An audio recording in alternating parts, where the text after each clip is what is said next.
NCP pada penyakit infeksi maupun penyakit tidak menular. Nah, di sini saya kejatahan memberikan informasi mengenai NCP pada anak atau PAGT pada anak. Mungkin nanti di akhir juga saya sampaikan sedikit informasi mengenai cuklak yang nanti akan adik-adik gunakan pada saat praktek kerja dietetik. Oke, jadi sebenarnya NCP antara anak dan juga dewasa itu sebenarnya tidak berbeda ya. Jadi sama seperti pada orang dewasa. Jadi tetap kalau misalkan ada pasien masuk, ya, baik itu anak-anak ataupun dewasa, itu tetap akan dilakukan screening gizi. Jadi pasien masuk di screening, kalau misalkan hasil screeningnya itu beresiko maka diberikan asuhan gizi. Tetapi kalau misalnya tidak beresiko, itu nanti harus di screening ulang setelah 3 hari atau 2 hari atau 1 minggu tergantung dari screening yang digunakan pada saat screening pertama kali itu apa. Nah, untuk pasien yang beresiko, di sini nanti harus dilakukan asuhan gizi lebih menyeluruh lagi. Dan asuhan gizi masih diingat ya, apa namanya, alurnya apa? Nah, sudah terpampang nyata ya di slide-nya di sini bahwa untuk asuhan gizi itu nanti yang pertama dilakukan adalah assessment, diagnosis, intervensi, monitoring, dan juga evaluasi. Nah, untuk assessment sendiri itu kita ada 5 domain. Dari domain food history atau riwayat gizi, kemudian domain antropometri, domain biokimia, kemudian domain klinis dan juga physical finding-nya, dan juga yang terakhir itu adalah client history-nya. Jadi nanti mungkin yang berbeda itu adalah riwayat yang ditanyakan pada pasien itu nanti seperti apa. Kemudian diagnosis gizi saya rasa kemarin juga sudah dijelaskan lebih mendalam lagi mungkin oleh Bu Dwi mengenai problem, etiologi, sign, symptom, intervensi. Intervensi itu bisa berupa edukasi maupun konsultasi dan juga apa namanya treatment ya dalam bentuk preskripsi diet. Kemudian monitoring dan juga evaluasi.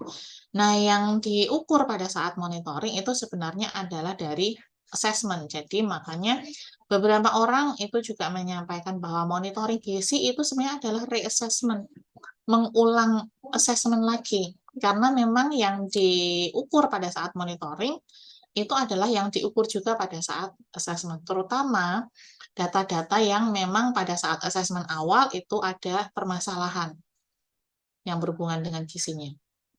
Dan yang perlu diingat lagi nanti kalau misalnya Anda sudah ke rumah sakit, diagnosis gizi dan juga PAGT ini harus dilakukan setiap hari. Jadi pada saat monitoring dan evaluasi, yang dimonitoring itu juga setiap hari.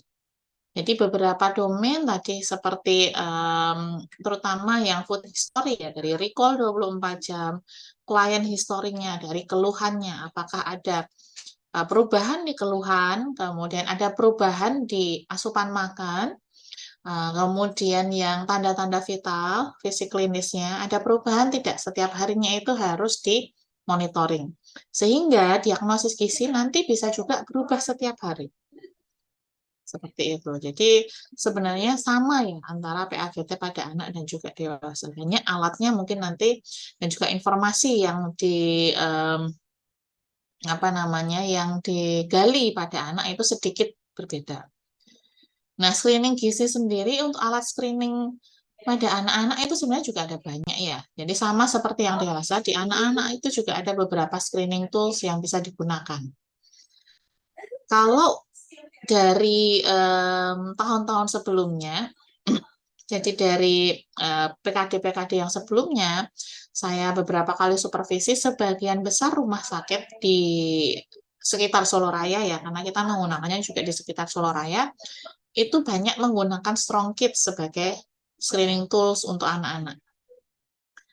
Tetapi sebenarnya ya kalau kita lihat dari gold standarnya, dari gold standar untuk screening gizi pada anak itu sebenarnya adalah PYMS.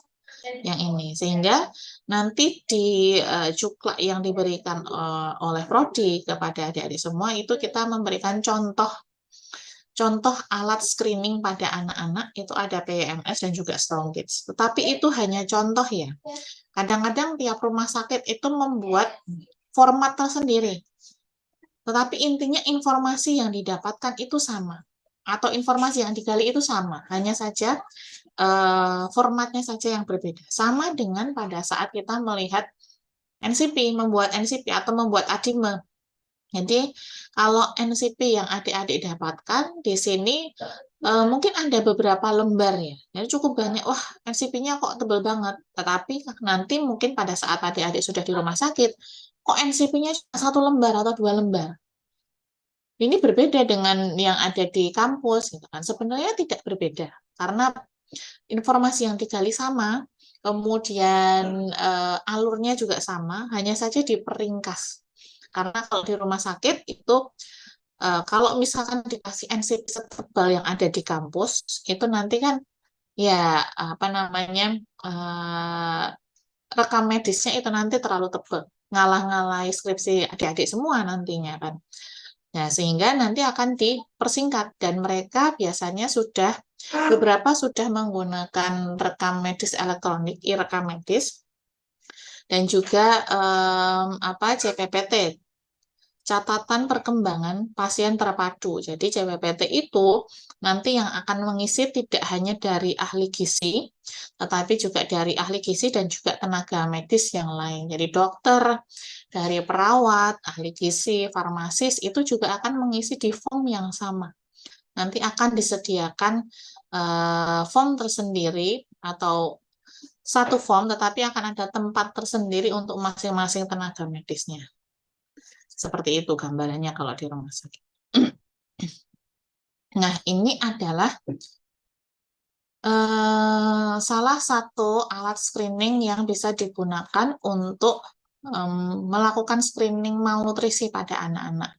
Jadi saya rasa kemarin juga sudah dijelaskan oleh Bu Ifah ya mengenai Strong Kids. Jadi ini saya skip saja. Nah, ini ada kesimpulannya resiko rendah, resiko sedang, dan juga resiko tinggi.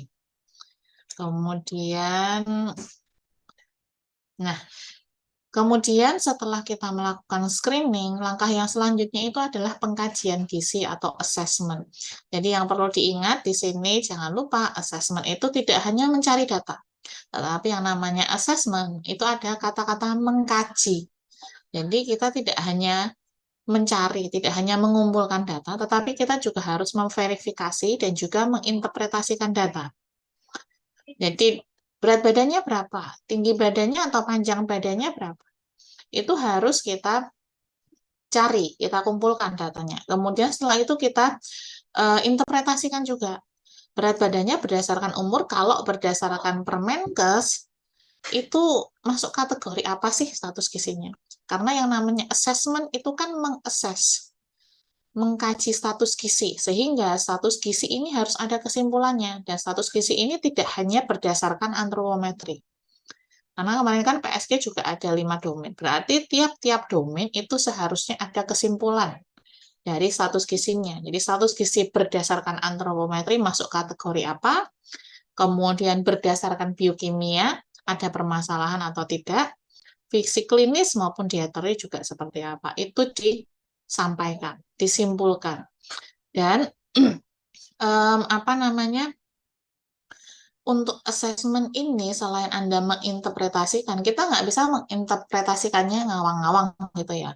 Kalau ditanyakan, oh ini status gizinya seperti ini, enggak. Itu harus ada dokumentasinya, sehingga semuanya harus tercatat. Jadi NCP itu membuktikannya bahwa kita melakukan asuhan itu adalah dengan pencatatan yang baik, sehingga kesimpulan di tiap-tiap domain itu harus ada.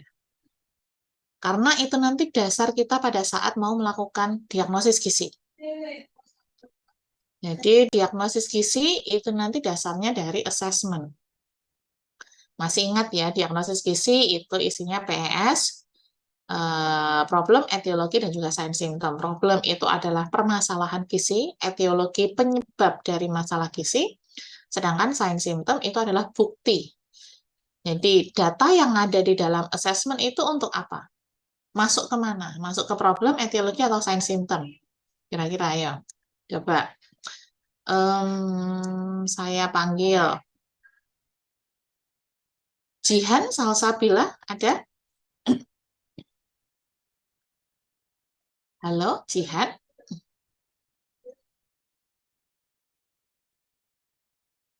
Iya, Bu.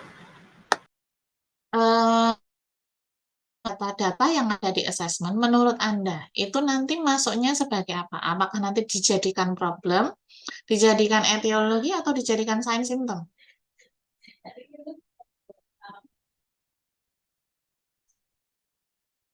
Gimana, Dek?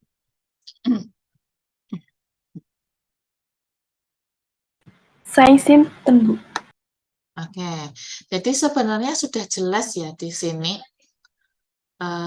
apa namanya, di masing-masing eh, masing-masing item di diagnosis gizi, problem itu adalah penamaan masalah gizi sesuai terminologi diagnosis gizi. Sehingga yang Anda jadikan problem itu sesuai dengan yang ada di buku NCPT atau IDNT itu. Jadi yang ada kodenya NI, NB, ataupun NC. Etiologi Anda juga bisa melihat di buku tersebut. Karena di buku tersebut itu juga ada informasi mengenai kemungkinan-kemungkinan penyebab dari masalah tersebut. Contoh asupan makannya inadekuat. Asupan makan inadekuat itu kenapa? Penyebabnya ada beberapa hal. Yang pertama, karena memang nafsu makannya turun atau gangguan fisiologisnya, sehingga akan menurunkan nafsu makan. Sehingga yang dia asup itu sedikit. Kemudian bisa juga karena efek samping pengobatan, sehingga dia menyebabkan adanya muntah. Kemudian bisa juga karena energi ekspenditurnya meningkat pada pasien yang mengalami infeksi atau inflamasi, biasanya energi ekspenditurnya meningkat sehingga yang dia asup itu tidak sesuai dengan kebutuhan. Jadi penyebabnya ini macam-macam.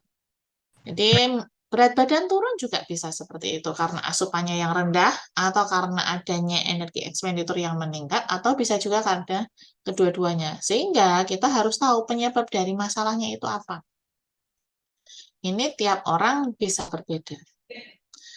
Kemudian, sign symptom ini data yang menunjukkan adanya problem dan dapat diukur. Ini kuncinya ya. Dapat diukur secara kuantitatif dan juga kualitatif. Tadi betul yang disampaikan bahwa data-data yang ada di assessment itu nanti dijadikan sebagai sign symptom atau bukti. Jadi gampangnya sign symptom itu adalah bukti. Jadi buktinya bahwa asupannya rendah apa? Oh, dari recall 24 jam. Buktinya bahwa dia mengalami malnutrisi apa? Oh, dari data antropometri berat badan per U-nya ternyata di bawah -2. Atau malah justru di bawah -3. Jadi data-data yang ada di assessment di sini nanti Anda jadikan sebagai bukti adanya permasalahan. Gitu. Kemudian setelah diagnosis, langkah ketiga itu adalah intervensi. Jadi intervensi itu yang kita intervensi bukan masalah, akar permasalahannya. Jadi kalau misalkan ternyata akar permasalahannya tidak bisa, contoh misalkan di sini ada berat badan rendah pada anak, etiologinya apa? Kita harus tahu penyebab orang yang mengalami malnutrisi, karena malnutrisi itu adalah keseimbangan energi, otomatis keseimbangan energinya minus, negatif. Jadi asupannya lebih rendah daripada yang dibutuhkan, kebutuhan, gitu kan. Dan energi ekspenditurnya mungkin juga lebih tinggi, gitu. Jadi keseimbangannya ke arah negatif. Jadi kita harus tahu penyebabnya apa. Apakah karena penyakit infeksi atau karena memang asupannya yang rendah. Jadi kita intervensinya ke situ. Kalau misalnya karena asupannya yang rendah, berarti kita akan mengintervensi dengan makanan yang tinggi kalori dan juga tinggi protein juga. Jadi kita intervensi ke pola makannya. Mungkin pola makannya selama ini yang salah. Tetapi kalau misalkan ternyata etiologinya adalah penyakit infeksi, kita tanyakan lagi, apakah kita bisa mengobati? penyakit infeksi tersebut. Bisa nggak dari ranah gizi kemudian memberikan treatment untuk bukan memperbaiki ya, untuk menyembuhkan atau mengurangi infeksi tersebut. Kalau misalnya infeksinya dari bakteri, biasanya memang harus dari segi medis. Bakteri atau virus itu harus diberikan treatment dari medis untuk menghilangkan bakteri ataupun mikrobia yang ada di dalam tubuh si anak. Nah, kalau kita nggak bisa mengintervensi etiologinya, karena etiologinya ada peningkatan energi ekspenditur akibat penyakit infeksi, maka yang kita intervensi itu adalah tujuannya adalah untuk memperbaiki sign symptom. Jadi intervensi itu yang pertama kita lihat etiologi. Kalau misalnya dari etiologi tidak bisa diintervensi, maka sign symptomnya yang diperbaiki. Tadi sign symptomnya apa? Oh, berat badannya kurang. Berarti intervensi gizinya tujuannya adalah untuk meningkatkan berat badan. Kemudian, jadi ini harus nyambung ya antara diagnosis gizi dengan intervensi gizi. Kemudian setelah intervensi itu adalah monitoring. Yang dimonitoring apa? Yang desain simptom ini tadi. Karena tadi tujuannya untuk meningkatkan berat badan, berarti yang dimonitoring ya harus berat badannya. Beda lagi kalau misalnya sign symptomnya bukti yang Anda gunakan di sini itu adalah asupan. Berarti yang harus dimonitoring adalah asupannya seperti apa. Jadi harus nyambung antara diagnosis, intervensi, dan juga monitoring evaluasi. Itu secara umum garis besarnya ya. Ini saya rasa sudah. Nah, bedanya di sini untuk anak-anak dan juga dewasa, data-data yang harus adik-adik gali itu nanti akan berbeda. Jadi tergantung usia juga ya, karena yang dikatakan anak-anak itu kan sebenarnya sampai usia 18 tahun.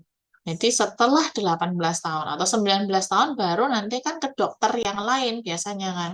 Jadi untuk anak usia 0 sampai 18 tahun, kalau periksa kan kalau misalkan ke spesialis kan spesialis anak. Masih ke spesialis anak. Sehingga apa namanya pengukuran antropometrinya nanti juga menyesuaikan. Nah, untuk riwayat gizi food history-nya. Jadi food history itu nanti akan ada ada beberapa item ya, tetapi kalau kita lihat dari makanan itu nanti akan ada 2. Jadi kita melakukan recall 24 jam di sini untuk melihat asupannya. Jadi selama 24 jam terakhir itu asupannya seperti apa. Dan di form NCP itu juga dibedakan recall 24 jam itu asupannya di rumah sakit atau di rumah. Ini kita juga bisa tergantung ya. Jadi misalkan kita datang ke pasien itu hari ini, pasien masuknya kemarin baru tadi pagi misalnya, berarti recall 24 jam ini adalah recall 24 jam pasien makanan di rumah. Tetapi kalau ternyata pasiennya masuknya kemarin pagi, berarti kita lakukan recall 24 jam untuk makanan rumah sakit. Di sini untuk melihat. Kemudian kita juga melakukan FFQ atau akan lebih baik lagi kalau SQ-FFQ. Jadi Semi Quantitative Food Frequency Questionnaire. FFQ ini baik digunakan untuk melihat pola makan. Jadi variasi makanannya itu seperti apa. Itu untuk FFQ. Tetapi kalau hanya FFQ saja, tidak ada semi kuantitatifnya, kita tidak bisa mengkuantifikasi, tidak bisa menghitung rata-rata asupannya di rumah seberapa sih? Apalagi kalau misalkan ternyata dari pengukuran antropometri kok berat badannya atau status gizinya tidak sesuai, kita nggak bisa kita nggak bisa mencari lebih dalam lagi penyebab dari status gizinya kok tidak sesuai itu apa. Tapi kalau misalnya kita menggunakan SQ-FFQ, Semi Quantitative Food Frequency Questionnaire, maka kita bisa mengkuantifikasi makanan atau asupan makanan pasien di rumah itu seperti apa. Dan kalau untuk anak-anak tergantung umur ya. Kita tetap melakukan wawancara, tetapi tergantung umurnya. Kita wawancaranya ke pasien langsung atau ke keluarga pasien. Atau bisa juga kedua-duanya. Karena mungkin untuk anak sekolah, dia sudah bisa ditanya, tetapi untuk persiapan bekal, kemudian makanan yang masak di rumah, itu kan dari orang tua biasanya. Jadi kita menanyakannya tidak hanya ke pasien, tetapi juga ke pengasuhnya. Entah itu ibunya, simbahnya, atau siapapun yang ada di rumah yang bertanggung jawab paling tinggi ya, tanggung jawabnya paling tinggi dalam pengasuhan anak tersebut. Dan untuk yang riwayat gizi pada anak, terutama yang masih balita, ada baiknya kita juga menanyakan selain dari pola makan dan juga banyaknya asupan makan, itu cara pemberiannya seperti apa, kemudian suplementasi yang diberikan itu bagaimana, apakah dia konsumsi suplemen atau tidak. Terutama untuk balita, rata-rata tidak semuanya ya, tetapi rata-rata karena dari apa namanya IDAI sendiri itu menyarankan adanya pemberian suplementasi tertentu karena terutama untuk yang anak-anak ASI itu jumlah FE-nya tidak mencukupi. Kalau hanya dari ASI saja, makanya kemudian disarankan diberikan suplementasi FE sampai usia 2 tahun. Pun untuk yang vitamin D. Jadi Anda juga harus paham bahwa anak-anak ini sebenarnya direkomendasikan diberikan suplementasi Fe dan juga vitamin D. Tetapi sekarang vitamin yang beredar itu banyak sekali. Jadi kita juga harus menanyakan selain yang direkomendasikan apakah ada tambahan vitamin. Sebaiknya itu juga ditanyakan karena itu nanti juga akan menentukan kapan sebaiknya suplemen tersebut dikonsumsi. Apakah bersamaan dengan makan atau tidak, atau mungkin bisa jadi suplementasi tersebut malah kompetitif dengan makanan yang dikonsumsi. Gitu. Kemudian riwayat berat badan ini juga ditanyakan. Untuk anak-anak sendiri, misalkan biasanya masih, terutama untuk yang masih balita ya, itu kan ada posyandu. Jadi riwayat berat badan mulai dari lahir, kemudian apa namanya? Misalkan dia punya buku KIA, mungkin malah justru ditanyakan buku KIA-nya seperti apa supaya Anda bisa mendapatkan informasi lebih banyak. Kalau dia berat badan lahirnya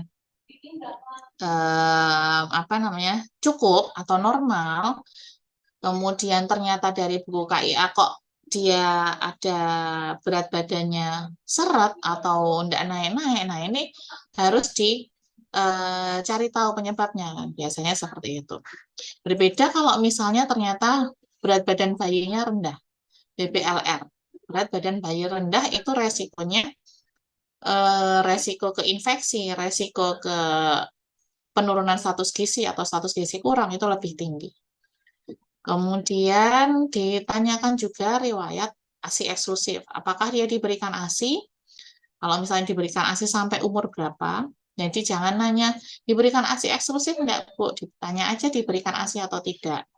Kemudian kalau diberikan ASI sampai usia berapa diberikan ASI saja. Karena kadang-kadang kemudian persepsi orang mengenai ASI eksklusif itu berbeda. Kadang ada yang bisa diberikan air putih tidak apa-apa, ada yang kemudian diberikan ASI ditambah dengan yang lainnya, yang penting diberikan ASI itu juga masuk ASI eksklusif dan lain-lain. Jadi Anda harus spesifik nanyanya. Kemudian riwayat diberikan MPASI mulai umur berapa, kemudian biasanya diberikan MPASI-nya apa, dan juga vaksin ini juga penting ya, ini hubungannya nanti dengan utamanya kalau misalkan anak-anaknya itu menderita penyakit infeksi. Kemudian yang kedua di sini adalah, ada satu lagi mungkin yang dimaksud riwayat berat badan mungkin juga ada riwayat penurunan atau peningkatan berat badan dalam jangka waktu sebulan 2 bulan terakhir ini atau tidak, itu juga ditanyakan sebaiknya. Kemudian untuk yang pengukuran antropometri ini sebaiknya juga diukur sendiri berat badan dan juga tinggi badan ataupun panjang badannya ya. Sebenarnya terutama kalau untuk yang masih bayi itu idealnya mengukur berat badan itu tidak pakai baju. Jadi kalau misalkan ada pengukuran berat badan, kemudian dia masih pakai baju, masih pakai diapers, itu sebaiknya juga dikurangi.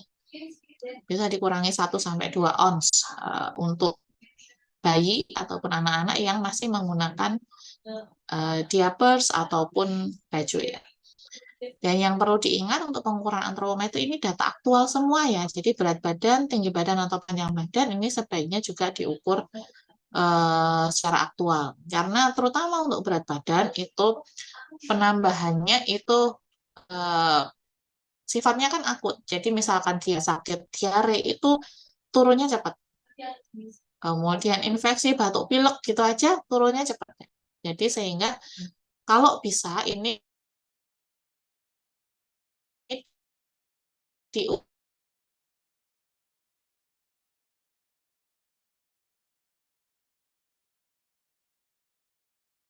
diupayakan misalnya badan atau itu kan jelas kita naiknya itu juga nggak jadi normalnya kalau untuk yang anak-anak yang sudah 2 tahun ke atas ya itu paling nggak naiknya normalnya idealnya adalah 4 cm per tahunnya.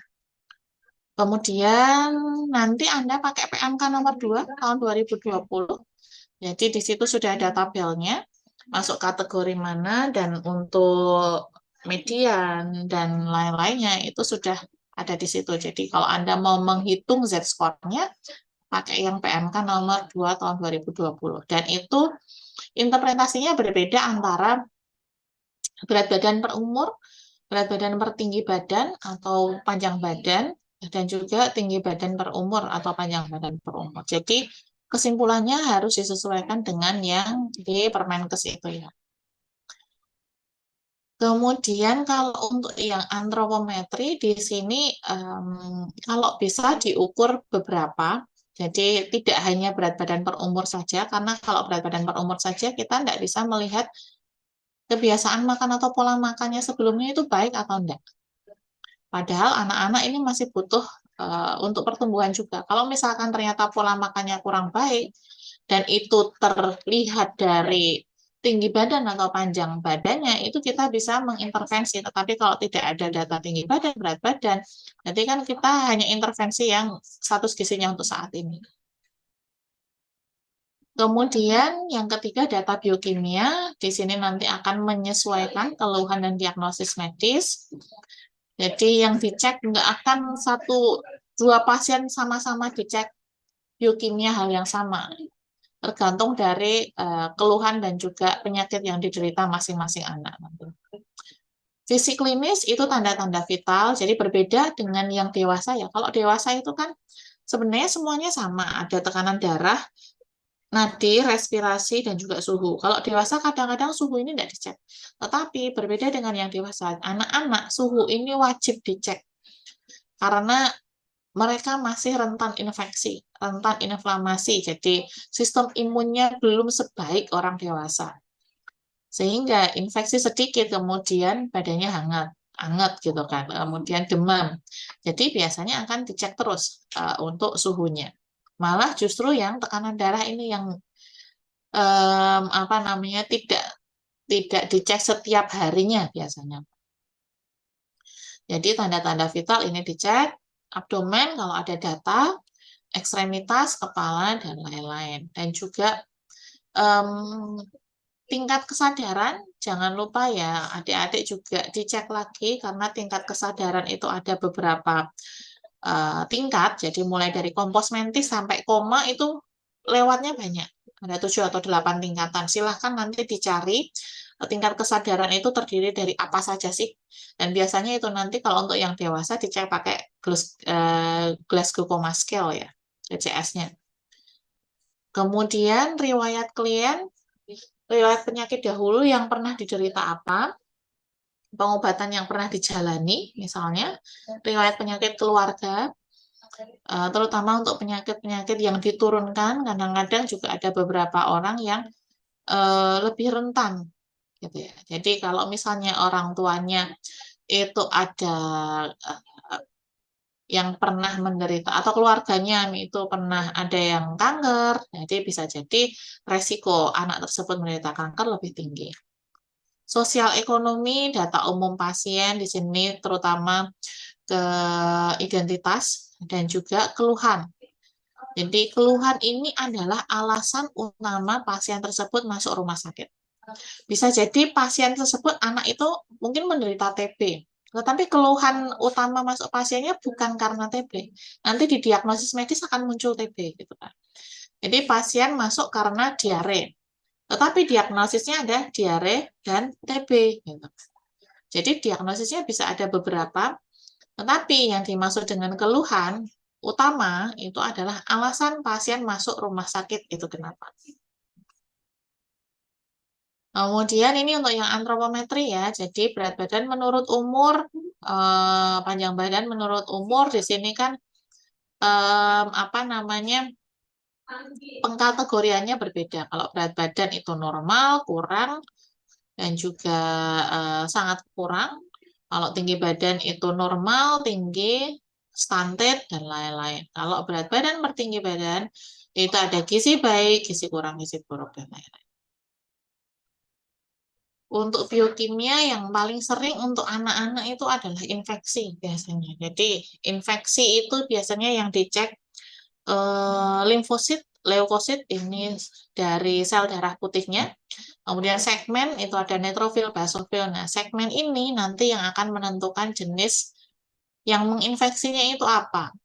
Apakah bakteri atau virus. Kalau neutrofil biasanya adalah bakteri. Jadi biasanya kalau neutrofilnya tidak normal, pengobatan dari medis yang diberikan itu adalah antibiotik.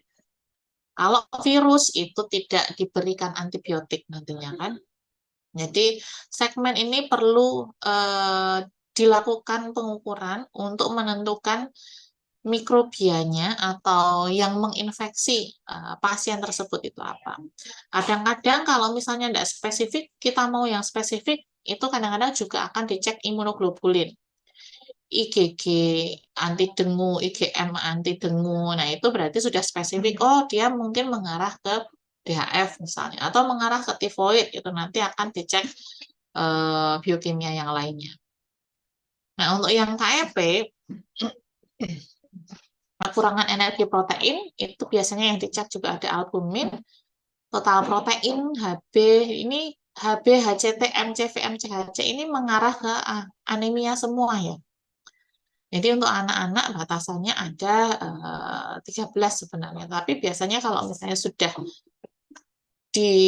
diberikan tambahan itu biasanya kalau kurang dari 11 itu sudah dikatakan anemia. Kemudian ini untuk yang darah. Tetapi sebenarnya sampel untuk pengukuran biokimia itu tidak cuma darah. Jadi infeksi ini kan juga bisa juga ternyata sekarang ini juga banyak anak yang mengalami SK atau infeksi saluran kencing, saluran kemih itu selain dari darah, itu biasanya juga akan diambil kultur dari urin. Nah, nanti dari urinnya itu akan dicek bakterinya ada atau tidak, kemudian leukositnya tinggi atau tidak. Bedanya nanti kalau untuk biokimia, misalkan sampelnya darah dan juga sampel urin, kalau urin itu sifatnya tidak bisa mengkuantifikasi dengan real ya. Kalau dari darah itu kita bisa kuantifikasi, bisa hitung besaran nyatanya itu berapa? Apakah 3.000, 2.500 atau berapa? Tetapi kalau dari urin rata-rata itu adalah range. Oh, tingginya itu berapa? Antara 4 sampai 8.000, antara 1 sampai 4.000 gitu. Jadi tidak bisa muncul sampai angka pastinya itu berapa.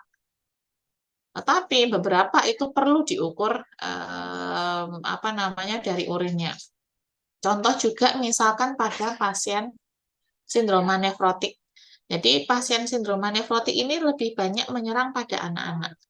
Dan gejalanya itu biasanya kadar kolesterolnya tinggi, kemudian yang dari penampakan fisiknya itu biasanya ada udem, ada retensi cairan, sedangkan dari biokimia selain dari kolesterol yang dicek dari darah itu juga diambil sampel urinnya itu dilihat total proteinnya berapa. Karena untuk yang sindroma nefrotik itu ada kebocoran di ginjalnya, sehingga permeabilitas ginjalnya itu makin luas. Jadi kalau misalkan pori-pori atau bukan pori-pori ya, sebenarnya permeabilitas itu ya kayak pintu ya. Darah itu kan sebenarnya nanti akan semua darah itu masuk sirkulasi dan pasti akan melewati ginjal, sehingga semua yang ada di urin pasti ada di ginjal. Tetapi belum tentu yang pasti ada di ginjal, pasti ada di darah. Tetapi belum tentu komponen-komponen yang ada di darah ini ada di urin. Jadi kalau misalkan ada kebocoran ginjal, jadi harusnya beberapa komponen itu direabsorpsi lagi di ginjal, itu tidak terjadi. Karena permeabilitasnya makin luas, lubangnya makin besar. Jadi batasannya kan 40 kilodalton. Jadi kalau yang molekul dengan berat di atas itu harusnya direabsorpsi lagi. Tetapi untuk pasien-pasien dengan sindroma nefrotik dengan gangguan ginjal, karena lubang untuk filtrasinya itu terlalu besar, maka molekul-molekul yang besar tadi ikut lolos jadi urin. Jadi kadang-kadang yang seharusnya tidak muncul di urin jadi muncul. Contohnya yang sindroma nefrotik tadi harusnya protein itu direabsorpsi lagi, masuk ke dalam sirkulasi, tetapi malah justru ikut keluar bersama urin. Jadi nanti akan muncul, protein loss ada +1, +2, +3. Yang dimaksud dengan +1, +2, +3 itu adalah jumlahnya. Jadi 1 gram, 2 gram, atau 3 gram yang keluar bersamaan dengan urin. Dan nanti itu kita butuhkan datanya untuk mengganti protein loss-nya nanti berapa. Gitu. Kemudian misalkan ada pasien anak-anak diare. Karena anak-anak ini juga rentan diare, infeksi diare. Biasanya juga akan diambil spesimennya, nanti sudah ke darah sudah, urin sudah, feses ini juga kadang-kadang kemudian diambil untuk menentukan apakah diarenya ini penyebabnya apa. Karena penyebab diare ini banyak. Bisa karena bakteri, bisa karena keracunan, atau yang lainnya.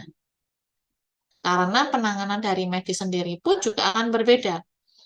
Kalau misalkan dia ada muntah, ada diare, kok karena keracunan, yang berarti kan harus dibersihkan itu.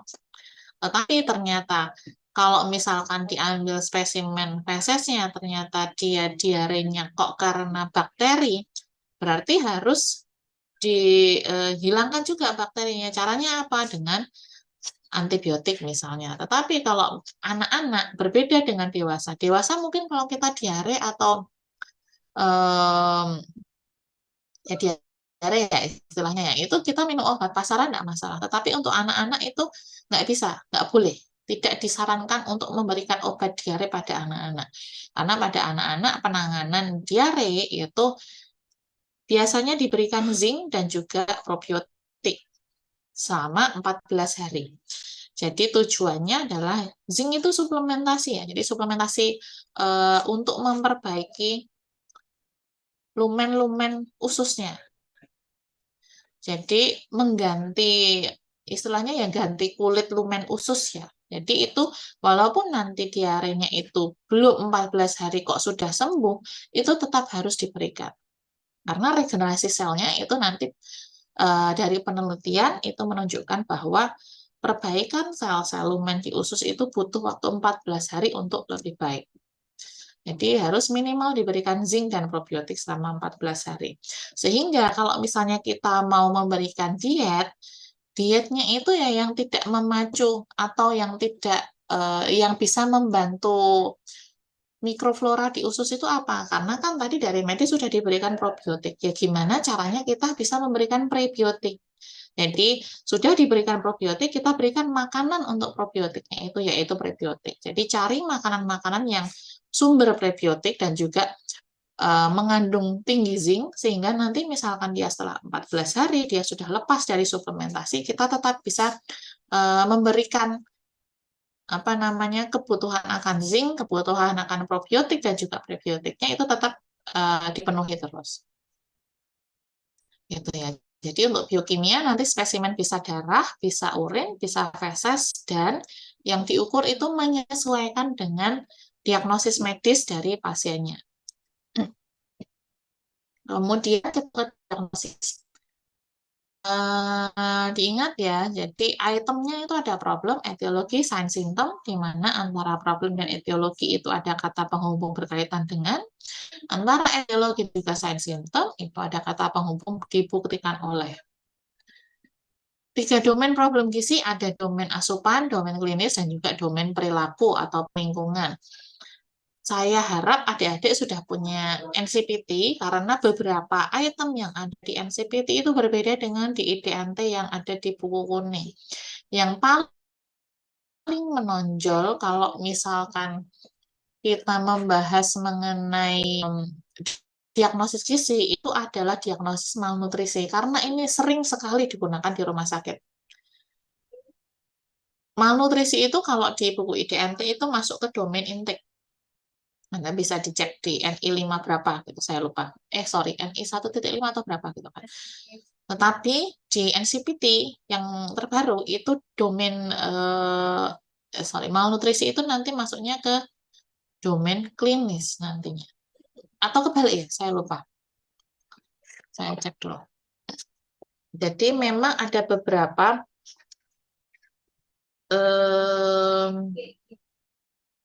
diagnosis terminologi diagnosis gizi yang berbeda antara IDNT dan juga NCPT.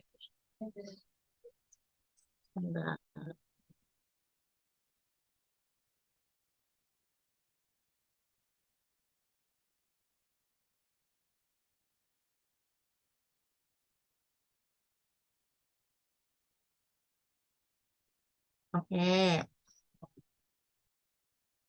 Iya, sekarang masuk ke domain klinis, bukan masuk ke domain intake lagi. Nah, ini contohnya ya. Ini tapi kalau di NCPT Anda sudah ada yang berbahasa Indonesia, jadi mungkin akan lebih memudahkan Anda untuk mencari dan tujuan membaca terminologi diagnosis gizi, kalau di halaman-halaman setelahnya Anda bisa ada prediksinya kan, prediksi penyebab dari masalah gizinya itu apa, sehingga nanti Anda bisa mencari ada gambaran untuk Anda kira-kira penyebabnya untuk pasien ini apa sih. Kalau misalkan data yang ada itu adalah data antropometri atau biokimia atau fisikalitas yang Anda punya itu apa, nanti Anda bisa memprediksi penyebab dari masalah gizi tersebut, sehingga harapannya nanti intervensi yang Anda berikan itu lebih efektif dan juga lebih efisien. Jadi nanti di bawah saja bukunya, enggak apa-apa, boleh. Kemudian untuk perhitungan ini saya ambil dari jurnal ya. Jadi dia membandingkan antara WHO, Scoville. Scoville ini karena ini sebenarnya yang perlu diketahui adik-adik, ini semuanya itu adalah prediksi. Jadi rumus-rumus ada WHO, Scoville, Harris Benedict, Mifflin untuk yang dewasa ya, itu adalah prediksi. Jadi prediksi rata-rata kebutuhan basalnya itu berapa. Jadi kalau misalkan prediksi, berarti semua rumus ini juga hasilnya adalah prediksi kebutuhannya itu berapa, bukan kebutuhan realnya. Kalau kita mau melihat kebutuhan realnya, kita mau tahu, saya sebenarnya kebutuhan basalnya berapa sih, itu harus dengan indirect calorimetry. Tetapi kan itu tidak visible untuk dilakukan perorangan. Sehingga kemudian orang-orang ini, Harris Benedict, Scoville ini kemudian mengembangkan suatu rumus yang bisa digunakan untuk mengestimasi kebutuhan tiap-tiap orang berdasarkan berat badan dan juga tinggi badannya. Beberapa kemudian menambahkan koreksi usia ya. Jadi semua itu tetap estimasi, tetapi dari estimasi-estimasi tersebut kita juga harus melihat yang lebih sebenarnya semuanya sesuai, hanya saja kadang-kadang kemudian kalau dibandingkan dengan realnya, dibandingkan dengan indirect calorimetry, yang mana sih yang lebih menggambarkan? Itu kita juga harus aware masalah itu ya. Jadi kalau untuk anak-anak sendiri itu ada WHO, Scoville, Scoville WH, dan juga Harris Benedict. Ini yang direkomendasikan adalah WHO dan juga Scoville yang WH ini. Jadi Anda nanti mungkin bisa googling jurnalnya ada di sini, nanti saya share juga untuk materinya. Anda bisa membaca lebih dalam dan yang perlu dipertimbangkan lagi perhitungan REE-nya atau energi ekspenditurnya untuk anak-anak, karena Anda mungkin juga sudah belajar Nelson ya, pertumbuhan dan juga garis linearnya itu nggak sama untuk setiap anak, sehingga di sini juga dibedakan formulanya untuk yang anak usia 0 sampai 3 tahun, kemudian 3 sampai 10 tahun, dan juga 10 sampai 18 tahun. Jadi silahkan nanti bisa dicek lagi, tetapi di sini yang direkomendasikan adalah dari WHO dan juga Scoville. Kemudian ini baru untuk menghitung resting energy expenditure atau BMR-nya ya. Nah, nanti untuk menghitung total energi ekspenditurnya, itu kita membutuhkan REE-nya tadi dikalikan faktor stresnya dan juga faktor aktivitasnya. Gitu. Ini tipe stresnya. Kemudian tiap kondisi anak itu berbeda-beda penyakitnya, sehingga disesuaikan dengan itu saja. Kemudian ini untuk kebutuhan protein untuk dewasa dan anak-anak juga berbeda karena masih pertumbuhan, sehingga kebutuhan proteinnya cenderung lebih tinggi dibandingkan dengan yang dewasa. Jadi kalau misalkan nanti Anda dapat kasus untuk yang anak usia 1 tahun, di mana kebutuhannya sekitar 1,1 gram per kilogram berat badan, dan ternyata anaknya itu butuh tinggi protein, ya proteinnya harus lebih dari 1,1. Tidak boleh sama dengan 1,1. Ini adalah perhitungan untuk yang kebutuhan anak-anak pada umumnya. Tetapi untuk anak yang gizi buruk sendiri, nah ini saya merefresh lagi bahwa dari Kemenkes sendiri itu ada yang namanya tata laksana gizi buruk. Di mana tata laksana gizi buruk itu nanti dibagi menjadi 3 fase. Ada stabilisasi, transisi, dan juga rehabilitasi maupun tindak lanjut ya. Yang perlu diingat, kalau gizi buruk itu biasanya dietnya TKTP, betul. Tetapi kita harus tanyakan juga, apakah ini diberikan treatment sesuai dengan tata laksana gizi buruk berdasarkan Kemenkes atau tidak. Dan ini harus kolaborasi antara ahli gizi dengan perawat dan juga dokternya.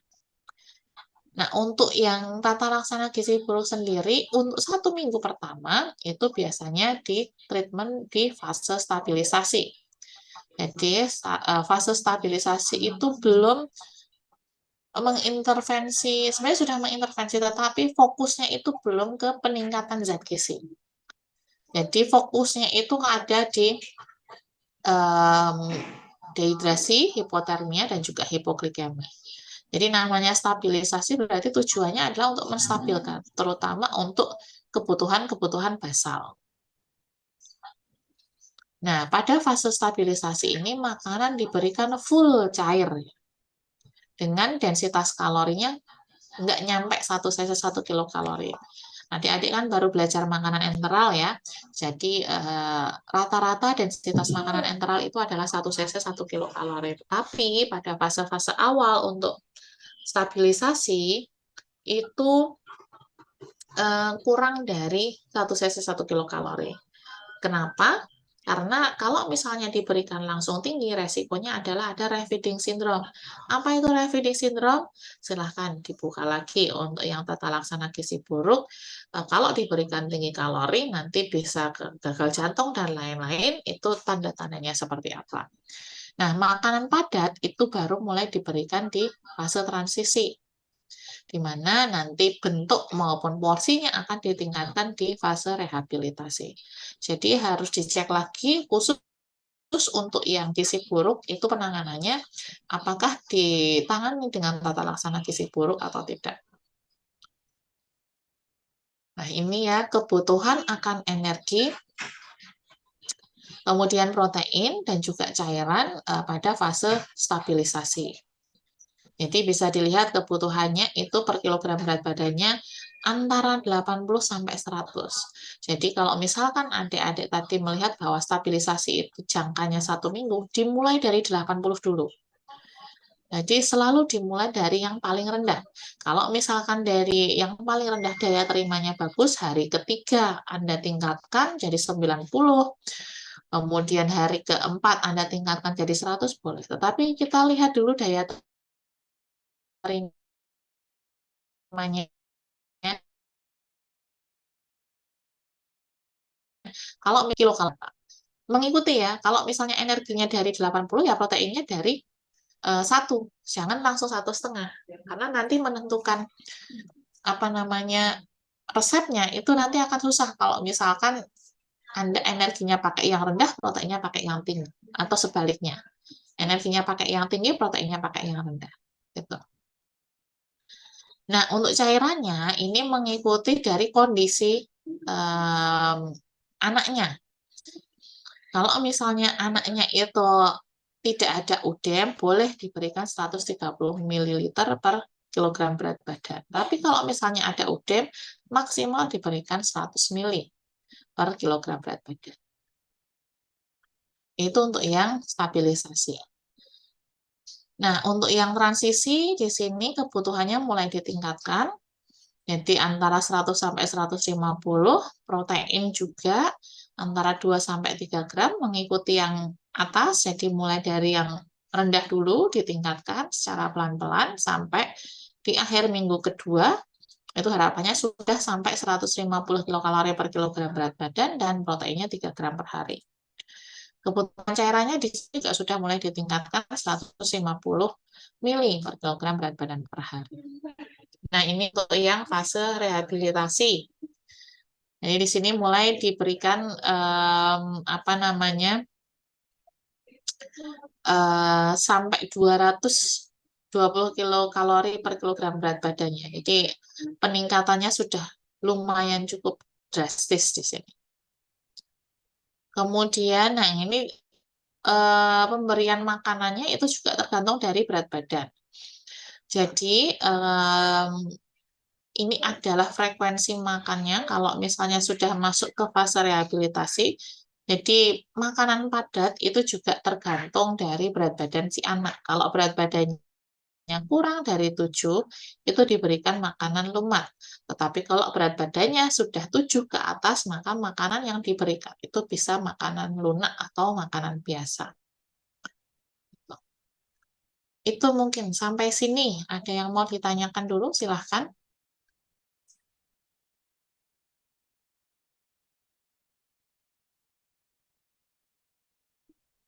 Ada pertanyaan atau tidak? Izin bertanya, Bu. Ya, silahkan Safety. Tadi untuk yang apabila kita menggunakan FFQ itu apakah menggunakan juga S2FFQ atau bisa saja menggunakan FFQ saja, cuma memang datanya kalau misalkan itunya tuh lebih lengkapan pakai S2FFQ. Sebenarnya yang disarankan itu adalah SQFFQ, bukan FFQ saja. Karena sebenarnya kalau tujuannya, dan tergantung pasiennya juga, kalau misalnya ternyata pasiennya itu tidak ada masalah dengan status gizi, sebenarnya kita melihat variasi dari makanan saja mungkin sudah cukup ya, untuk melihat apakah makanannya bervariasi atau enggak sih, gitu kan. Tetapi kalau misalnya ternyata pasiennya ini ada masalah status gizi, gizi kurang atau gizi buruk, kita perlu tahu asupan makannya itu di mana. Karena penyebab gizi kurang atau gizi buruk itu ada beberapa hal. Jadi bisa karena asupan makannya yang kurang, bisa juga karena dia ada penyakit infeksi, atau bisa juga dua-duanya.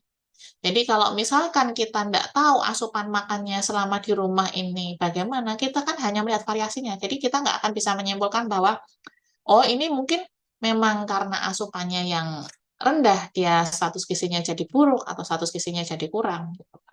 Jadi yang disarankan selalu menggunakan SQFFQ, itu akan lebih aman. Dan pada saat kita menanyakan SQFFQ itu juga Kalau bisa itu per golongan ya. Jadi kita tanyakan misal makanan pokok, dimulai dari makanan pokok dulu. Biasanya adiknya ini makan pokoknya apa? Apakah nasi atau bubur atau nasi tim? Misalnya jawab nasi tim Mbak gitu atau Bu. Oke, nasi timnya sehari berapa kali? 3 kali sehari misalnya. Itu kita gali lagi. 1 kali makan itu rata-rata habisnya seberapa? Anda nanti bawa buku foto buku makanan kan ya? Bawa, Bu. Ya, itu bisa menggunakan itu untuk membantu proses SQFFQ. Nah, setelah selesai makanan pokok, kita tanyakan ke lauk hewani misalnya. Biasanya makan nasi tim pakai apa? Pakai telur. Oke, telurnya habisnya seberapa? 1 butir itu habis atau enggak? Gitu kan. Nah, telur ini apakah dikonsumsi seminggu berapa kali? Kemudian selain telur itu yang biasa dikonsumsi apa? Apakah ayam goreng? Dan saran saya mungkin kan memang di form NCP kita itu ada kolom untuk cara pengolahan makanan tersendiri, tetapi akan lebih memberikan informasi yang lebih banyak kalau misalnya pada saat di kebiasaan makan itu sudah Anda tanyakan langsung. Jadi telurnya biasanya apa? Telur dadar, telur ceplok, atau telur rebus. Itu kan sudah cara pengolahannya kan sudah sekalian. Berarti kalau misalnya dia telur dadar, oh berarti kan nanti Anda bisa menghitung termasuk dengan lemaknya atau sorry termasuk dengan minyaknya karena di Nutrisurvey atau di NutriClean itu kan sudah ada telur dadar ataupun telur ceplok. Jadi ditanyakan satu persatu mulai dari makanan pokok, lauk hewani, lauk nabati, sayur dan juga buah. Kalau anak-anak tanyakan konsumsi susu, masih konsumsi susu atau tidak? Konsumsi susunya seberapa? Susunya apa? Itu juga ditanyakan. Dan selingan dewasa ya, apa namanya? Ini sedikit melenceng karena ini kan untuk yang NCP anak ya. Tapi kalau dewasa itu kadang-kadang yang dilupakan mahasiswa itu adalah snack atau cemilan. Karena orang dewasa dewasa itu kadang-kadang mereka makannya sedikit tapi cemilannya banyak. Anda sendiri saja mungkin coba ya, apa namanya, yang ngekos ini ya. Kan nggak semua orang menyediakan apa namanya, tidak menyediakan nasi di rumah kan. Tapi kalau misalkan cemilan, pasti saya rasa semuanya punya. Di kos-kosan itu selalu sedia. Tetapi kalau nasi belum tentu. Nasi, sayur, lauk itu kan belum tentu. Sehingga kemungkinan untuk makan snack itu lebih banyak untuk orang dewasa. Nah, anak-anak sekarang juga Anda bisa melihat dengan misalkan Anda datang ke minimarket, pas mau ke kasir itu kan, kenapa dibikin ada beberapa box tempat untuk Kinder Joy, kemudian coklat dan lain-lain, itu tingginya setinggi kita atau setinggi anak-anak? Itu setinggi anak-anak, karena harapannya kan anak-anak bisa ngambil itu dan beli gitu kan. Jadi snacknya makanan mereka itu rata-rata juga sekarang ini banyak yang dari supermarket ataupun minimarket. Jadi perlu ditanyakan juga snacknya itu biasanya apa dan konsumsinya seberapa. Itu. Kemudian kalau untuk susu juga mereknya itu penting ya, karena kadang-kadang kemudian ternyata susunya susu kental manis. Nah, itu kan sebenarnya tidak sesuai dengan kebutuhan. Karena proteinnya, kandungan proteinnya sedikit kalau susu kental manis, tapi karbohidratnya banyak. Padahal untuk susu formula itu kan sebenarnya yang dibutuhkan itu kan utamanya adalah dari proteinnya. Itu ya. Jadi sebaiknya kalau mau bertanya langsung ke SQFFQ-nya supaya kita nggak tahu apakah kita nanti akan butuh data kuantitasnya atau tidak. Tetapi pun kita nggak butuh, kita sudah punya datanya gitu loh. Tetapi kalau misalnya kita hanya nanya FFQ-nya saja, ternyata kita butuh data kuantitasnya, nanti kita harus balik lagi ke pasiennya. Gitu. Jadi sebaiknya ditanyakan SQFFQ-nya ya, Dek, ya. Dan itu nanti Anda bisa hitung asupan rata-rata seharinya itu berapa. Itu mungkin safety. Iya, Bu. Terima kasih, Bu. Ya, ada lagi?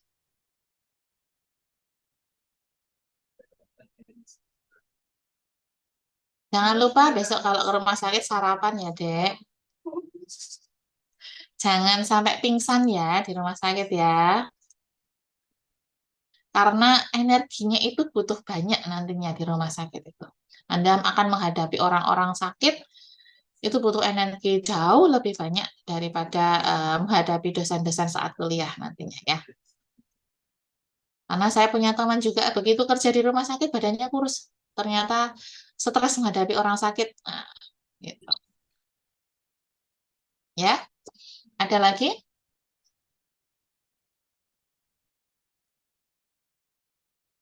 Cukup? Kalau cukup mungkin ini saya sampaikan sedikit informasi mengenai penugasan yang nanti akan adik-adik lakukan di rumah sakit ya. Sebentar. Cukup.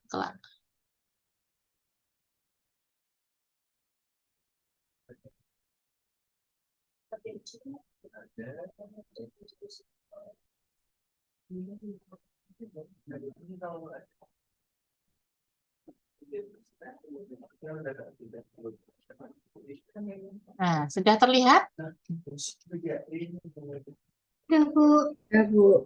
Oke, ini adalah kegiatan utama adik-adik nanti di rumah sakit untuk yang PKD. Karena di rumah sakit itu nanti ada PKIJP yang berhubungan dengan apa namanya jasa pangannya. Jadi penyediaan makanannya bagaimana, dan juga nanti setelah itu Anda akan masuk ke praktek kerja dietetiknya. Jadi ini adalah jumlah kasusnya dan juga rencana kegiatannya.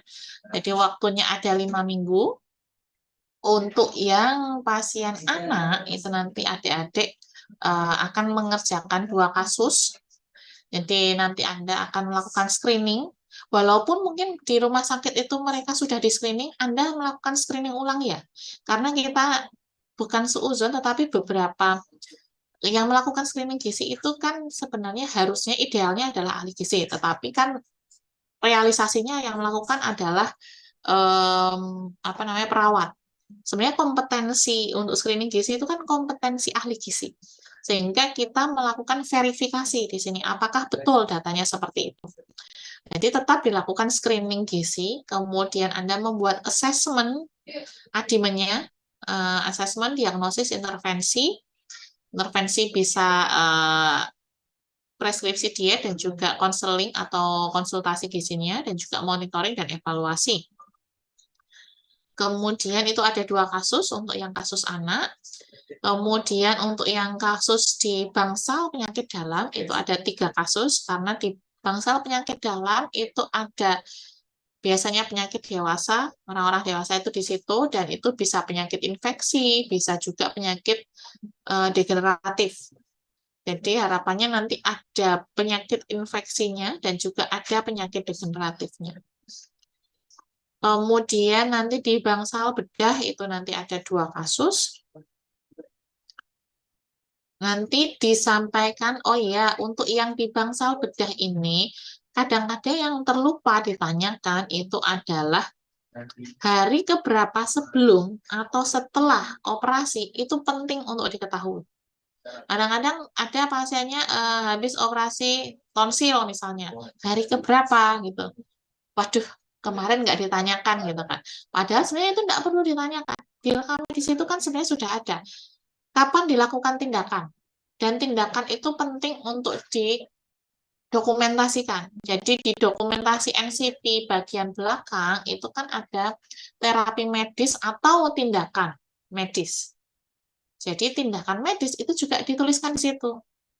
Jadi nanti pada saat kita ngoreksi itu kita tahu, oh ini sebenarnya dietnya sudah sesuai atau belum sih? Ini hari keberapa sih? Kenapa kok dia asupannya sedikit sekali ya? Kemudian kita cek, oh ini ternyata baru ini H-1 operasi. Oh berarti mungkin dia memang disuruh puasa. Itu masuk akal. Tapi kalau tidak ada data kapan dia dilakukan tindakan, itu kita apa ya mengira-ira kita nggak bisa mengira-ira apakah ini memang ada puasa atau tidak kita nggak tahu gitu jadi apapun tindakan ataupun obat yang diberikan itu sebaiknya Anda dokumentasikan dicatat ya jadi penting terutama untuk yang di bangsal bedah pre-op atau post-op H keberapa atau H-min berapa itu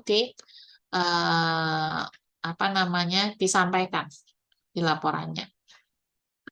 Kemudian nanti akan ada dua kasus di bangsal kebidanan ataupun obscene. Bangsal kebidanan ataupun obscene ini tidak melulu orang melahirkan. Beberapa orang dengan miom, orang dengan kanker ovari itu juga dirawatnya di sini. Sama dengan obscene juga.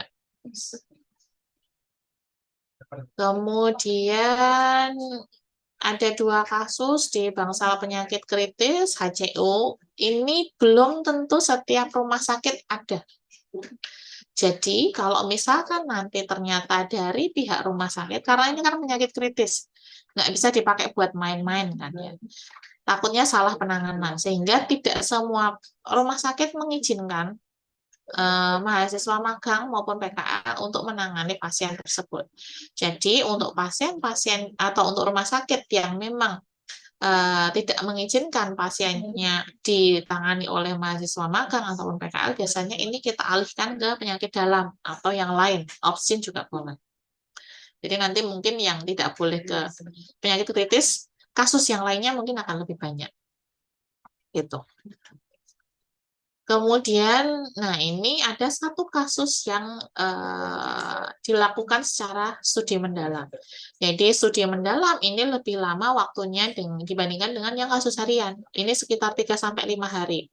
Jadi 2 hari Anda itu mengumpulkan, mengkaji data, kemudian hari ketiga, 4, 5 Anda tapi itu tidak menutup kemungkinan misalkan Anda sudah selesai proses pengkajian data. Hari ini dapat kasus, hari ini misalnya langsung kerjakan, langsung selesai. Besok intervensi A. Kalau misalkan Anda bisa melakukan itu, boleh dengan catatan Anda sudah konsultasi dengan ahli gizi yang ada di situ. Jadi ini untuk assessment tidak harus 2 hari. Misalkan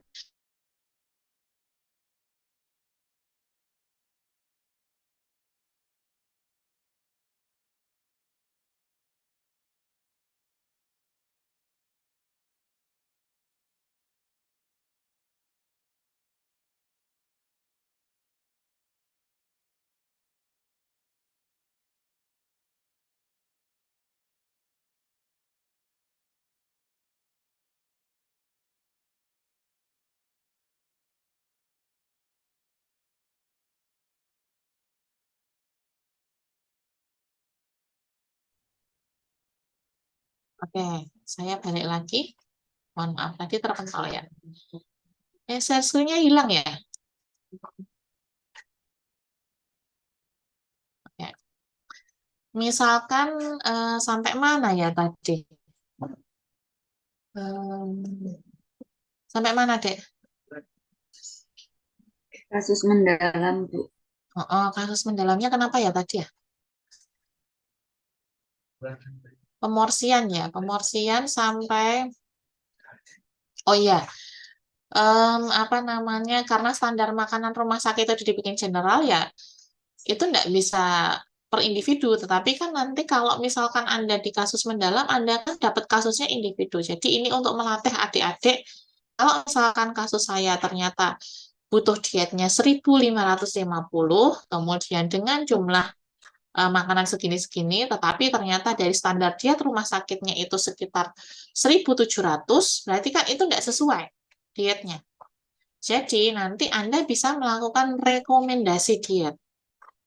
Rekomendasi diet itu yang Anda lakukan bisa mengganti jenis diet, bisa juga mengganti jenis makanannya kalau ada, atau bisa juga merubah porsinya. Jadi, dari diet rumah sakit 1.700, berarti saya ganti gitu kan. Dan yang diganti itu apa? Bisa porsinya, bisa jenis dietnya, ganti yang misal pasien DM harusnya kebutuhan 1.550. Jadi standar makanan pasien DM itu kan ada DM 1.500, DM 1.700. Yang diberikan oleh rumah sakit itu 1.700, maka rekomendasi diet Anda ganti jadi 1.500 supaya lebih sesuai. Kemudian, ternyata setelah Anda hitung sesuai dengan siklus menu, pada hari pertama itu harusnya kebutuhannya 1.550, menurut siklus menu hari pertama itu ternyata kebutuhannya 1.400. Maka porsinya yang akan Anda ganti. Entah itu porsi dari makanan pokok ataupun lauknya. Atau snacknya bisa ditambah. Tetapi harus rekomendasi dari si A. Kayak misalkan contoh lagi, Anda punya pasien TKTP. Anaknya ini TKTP. Harusnya diberikan dia TKTP. Tetapi selama ini dari rumah sakit diberi proteinnya masih kurang nih. Kira-kira sumber daya apa ya yang bisa saya berdayakan di rumah sakit tersebut untuk menambah protein? Oh, ternyata di rumah sakit tersebut ada, boleh diberikan makanan enteral misalnya. Jadi ada makanan enteral komersil yang bisa diberikan pada pasien tersebut. Anda masukkan ke dalam snack. Boleh enggak? Boleh dengan persetujuan dari si A. Jadi silakan dikonsultasikan. Saya bikin rencana seperti ini dengan mempertimbangkan sumber daya yang ada di rumah sakit masing-masing nantinya ya. Gitu. Itu untuk yang kasus mendalam. Kemudian nanti akan ada satu kasus rawat jalan. Nah ini apa namanya, pasien rawat jalan ini bisa jadi nanti adik-adik akan memberikan konsultasi gizi pada pasien yang HD atau pasien yang one day care, atau bisa juga salah satu dari kasus harian Anda itu Anda intervensi ke konseling gizinya. Tapi kalau yang kasus mendalam itu nanti sudah otomatis ada informasi mengenai, sudah otomatis itu Anda tetap mengerjakan sampai ke edukasi ya. Jadi Anda pasti akan melakukan konsultasi gizi kalau yang kasus mendalam. Nah, yang ini, yang nomor 14 ini adalah kasus rawat jalan tambahan. Jadi ini misalkan tidak ada yang rawat jalan, Anda harus dirawat inap, itu harus selain dari kasus mendalam. Jadi Anda ambil salah satu kasus harian boleh, tetapi kalau kasus mendalam berarti Anda masih kurang satu kasus nanti. Jadi nanti totalnya itu ada berapa ya tadi? 1, 2, 3, 4, 5, 6, 7, 8, 9, 10, 11, 12, 13 kasus. Dengan mana satu kasus mendalam, satu kasus rawat jalan, dan 11 kasus harian. Itu total tugasnya. Sudah kayaknya itu saja. Nanti untuk lampiran kita ada lampiran NCP jelas ya. Ada NCP, screening gizi, NRS, kemudian Strong Kids, PMS, kemudian nanti ada lampiran apa lagi ya? Riwayat pola makan atau kebiasaan makan, dan lain-lain. Dan juga untuk penilaian dan lain-lain. Gitu. Itu saja mungkin dari sini. Ada yang mau ditanyakan lagi, silahkan.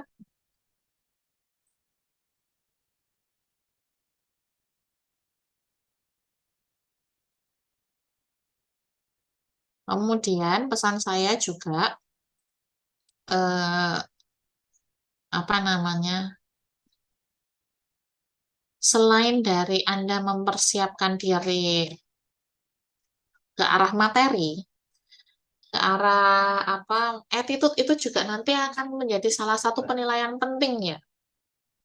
Karena kalau attitude-nya sudah nggak bagus, mau sepinter apapun anaknya, itu sebenarnya nanti ya nggak akan nilainya mungkin juga akan berpengaruh ke situ.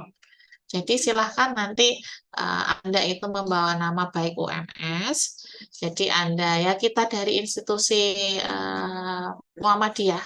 Jadi adab-adab dalam berkomunikasi, kemudian berinteraksi dengan orang itu juga perlu diperhatikan. Jadi yang jangan lupa senyum sapa salamnya itu tetap dijaga. Kemudian di sini itu nanti di rumah sakit itu nantinya kita yang membutuhkan ilmu. Jadi Anda nanti akan mendapatkan pengalaman, Anda akan mendapatkan ilmu karena selama ini Anda belajar kasus, walaupun itu kasusnya sebenarnya kasus real, tetapi itu kan skenario kasus yang belum berjalan. Tetapi nanti di lahan itu Anda mendapatkan kasus real yang ongoing. Jadi pasiennya masih ada. Jadi Anda intervensi ke pasien yang memang sedang dirawat gitu kan. Jadi diupayakan ya semaksimal mungkin. Jadi komunikasi ke pasiennya itu juga bagus, komunikasi ke CI-nya itu juga bagus. Jadi attitude-nya mohon dijaga nanti pada saat di